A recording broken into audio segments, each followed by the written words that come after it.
PYQ based on chapter Structure of Atom and Nuclei that was asked in CET 2024.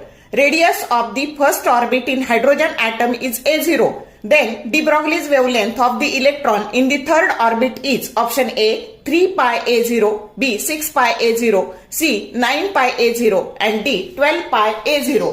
मग आपल्याला D Broglie's वेव्हलेंथचा formula माहिती आहे की de Broglie's wavelength that is equal to 2 pi RN divided by N. मग आता ह्या RN ची किंमत काय टाकायची A0 इंटू N स्क्वेअर.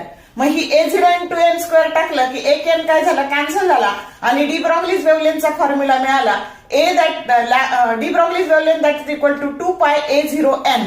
मग आता थर्ड ऑर्बिटचं विचारलंय म्हणजे N बरोबर जर 3 टाकलं तर आपल्याला मिळाली की de Broglie's wavelength for third orbit that is 6 pi A0 that is the B option.